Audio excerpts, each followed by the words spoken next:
Hello friends, welcome to Indian recipe Tamil. இன்றைக்கி நம்ம சூப்பரான லஞ்ச் பாக்ஸ் ரெசிபி பார்க்க போகிறோம். அதுக்கு நம்ம இன்றைக்கி தேங்காய் சாதம், அதுக்கப்புறமா அதுக்கு சூப்பரான காம்பினேஷனாக எண்ணெய் கத்திரிக்காய் கார பொரியல் பார்க்க போகிறோம். ரொம்ப டேஸ்ட்டாக இருக்கும். குழந்தைங்கள்லேருந்து பெரியவங்க வரைக்கும் ரொம்ப விரும்பி சாப்பிடுவாங்க. நம்மளுக்கும் வேலை மிச்சமாக இருக்கும். ரொம்ப சட்டுன்னு செஞ்சு முடிச்சிடலாம். ஸோ இந்த ரெசிபி செய்கிறதுக்கு ஃபஸ்ட்டு ஒரு கடாயை ஹீட் பண்ணிக்கோங்க. அதில் 2 ஸ்பூன் அளவுக்கு எண்ணெய் சேர்த்து அதையும் ஹீட் பண்ணிக்கோங்க. எண்ணெய் சூடானதுக்கப்புறமா இதில் 1 ஸ்பூன் அளவுக்கு சோம்பு சேர்த்துக்கோங்க. அதுக்கப்புறமா ஒரு பட்டை சேர்த்துக்கோங்க. ஒரு சின்ன சைஸ் பட்டை சேர்த்துக்கோங்க போதும். இந்த மாதிரி பட்டை சோம்பு போட்டு தாளித்ததுக்கப்புறமா ஒரு பெரிய சைஸ் வெங்காயத்தை பொடியாக நறுக்கி வச்சுருக்கேன். இதையும் நம்ம சேர்த்துடலாம். சேர்த்துட்டு நல்லா வதக்கி விட்டுக்கோங்க. வெங்காயத்தோட கலர் சேஞ்ச் ஆனதுக்கப்புறமா இதில் நம்ம தக்காளி சேர்க்க போகிறோம். ஒரு பெரிய சைஸ் தக்காளியை பொடியாக நறுக்கி வச்சுட்டு அதையும் சேர்த்துக்கோங்க. சேர்த்துட்டு நல்லா கலந்து விட்டுக்கோங்க. தக்காளி சீக்கிரம் வதங்கணும் அப்படின்னா 1 ஸ்பூன் அளவுக்கு உப்பு சேர்த்துக்கோங்க. சேர்த்துட்டு வதக்கிக்கோங்க. தக்காளி நல்லா மசிஞ்சு வர்றது வரைக்கும் நல்லா வதக்கி விட்டுக்கோங்க. இப்போ பாருங்கள், 2 நிமிஷம் ஆயிடுச்சு. தக்காளி நல்லா மசிஞ்சிருச்சு. இந்த சமயத்தில் நம்ம வெட்டி வச்சுருக்க கத்திரிக்காயை சேர்த்துடலாம். இந்த மாதிரி பச்சை கலர் கத்திரிக்காயாக இருந்தால் ரொம்ப டேஸ்ட்டாக இருக்கும். அந்த மாதிரி சேர்த்துக்கோங்க.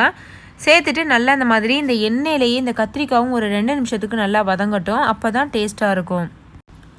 இப்போது 2 நிமிஷம் ஆயிடுச்சு. நம்ம இது கூட மசாலா பொருட்கள்லாம் சேர்த்துடலாம். 1 ஸ்பூன் மிளகாத்தூள், 1/2 ஸ்பூன் மல்லித்தூள், 1/2 ஸ்பூன் அளவுக்கு கரம் மசாலா, 1/4 ஸ்பூன் அளவுக்கு மஞ்சள் தூள், இது எல்லாத்தையும் சேர்த்துக்கோங்க. சேர்த்துட்டு நல்லா வதக்கி விட்டுக்கோங்க. உடனே தண்ணி ஊற்றிட வேணாம். அந்த மசாலாலாம் நல்லா எண்ணெயிலேயே நல்லா வதங்கட்டும். ஒரு நிமிஷத்துக்கு வதக்கி விட்டுட்டு அதுக்கப்புறமா இந்த காய் முங்குறது வரைக்கும் தண்ணி ஊற்றிக்கோங்க. காய் முங்குறது வரைக்கும் தண்ணி ஊற்றிட்டு மறுபடிக்கும் ஒரு தடவை நல்லா வதக்கி விட்டுக்கோங்க. வதக்கிட்டு மூடி போட்டு மூடி லோ ஃப்ளேமில் வச்சுட்டு ஒரு 10 நிமிஷத்துக்கு வேக வைங்க. இப்போ மூடி போட்டு மூடியாச்சு. காய் வேகிறது வரைக்கும் நம்ம வேக வச்சிடலாம். இப்போ காய் நல்லா மசிஞ்சு வெந்துருச்சு. வாசனையே பார்த்திங்கன்னா கமன்னு இருக்கும். அதுவும் அந்த தேங்காய் சாதத்துக்கு ரொம்ப சூப்பரான காம்பினேஷனாக இருக்கும். சாப்பிடாத குழந்தைங்க கூட கேட்டு வாங்கி சாப்பிடுவாங்க. இப்போ நம்ம தேங்காய் சாதம் எப்படி செய்கிறதுன்னு பார்க்கலாம். ஃபஸ்ட்டு ஒரு கடாயை ஹீட் பண்ணிக்கோங்க. அதில் 1 ஸ்பூன் அளவுக்கு நெய் சேர்த்துட்டு அதையும் நல்லா சூடுபடுத்திக்கோங்க. நீங்கள் நெய்க்கு பதிலாக எண்ணெய் கூட சேர்த்துக்கலாம். நெய் சூடானதுக்கப்புறமா ஒரு 3 வரமிளகாயை சேர்த்துடலாம். சேர்த்ததுக்கப்புறமா 1 ஸ்பூன் அளவுக்கு கடுகு சேர்த்துக்கோங்க. 1/2 ஸ்பூன் அளவுக்கு உளுத்தம்பருப்பு சேர்த்துக்கோங்க. அடுத்து ஒரு 1/2 ஸ்பூன் அளவுக்கு கடலைப்பருப்பு சேர்த்துக்கோங்க. சேர்த்துட்டு இதில் நல்லா வதங்கட்டும். அடுத்து ஒரு 5-6 முந்திரி பருப்பு சேர்த்துக்கோங்க. முந்திரி பருப்புக்கு பதிலாக நீங்கள் நிலக்கடலை கூட சேர்த்துக்கிறலாம். அதுவும் நல்லா டேஸ்ட்டாக தான் இருக்கும். இப்போ இது எல்லாத்தையும் சேர்த்து நல்லா வதக்கி விட்டுக்கோங்க. அடுத்தது இதில் 2 ஸ்பூன் அளவுக்கு நம்ம தேங்காய் துருவல் சேர்த்துடலாம். நீங்கள் ஃப்ரெஷ்ஷான தேங்காய் துருவலும் சேர்க்கலாம். கடையில் கிடைக்கிற ரெடிமேட் தேங்காய் துருவலும் சேர்க்கலாம். டேஸ்ட்டு சேஞ்ச் ஆகாது.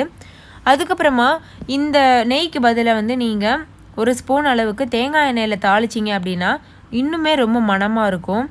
இப்போ இது எல்லாத்தையும் சேர்த்து நல்லா வதக்கிக்கிறலாம். ஒரு நிமிஷத்துக்கு வதக்குங்க போதும். அதுக்கப்புறமா ஒரு 1/2 ஸ்பூன் அளவுக்கு உப்பு சேர்த்துக்கோங்க. சேர்த்துட்டு மறுபடிக்கும் நல்லா வதக்கி விட்டுக்கோங்க. இந்த தேங்காய் லைட்டாக வதங்கினதுக்கப்புறமா இது கூட நம்ம சாதம் சேர்த்துடலாம். இப்போ பாருங்கள், சாதம் சேர்த்தாச்சு. நான் 2 கப் அளவுக்கு சாதம் சேர்த்துருக்கேன். நீங்கள் பாஸ்மதி அரிசி சேர்த்திங்கன்னா இன்னுமே சுவை நல்லாயிருக்கும். இப்போ இது எல்லாத்தையும் சேர்த்து நல்லா கலந்து விட்டுறலாம். கலந்ததுக்கப்புறமா ஒரு 2 நிமிஷம் இந்த சாதம் இந்த சூட்டிலேயே இருக்கட்டும். அதுக்கப்புறமா நீங்கள் பரிமாறிடலாம். இப்போ நம்ம டிஃபன் பாக்ஸில் வச்சிடலாம். பாருங்கள், ஃபஸ்ட்டு பொரியல் வச்சிடலாம்.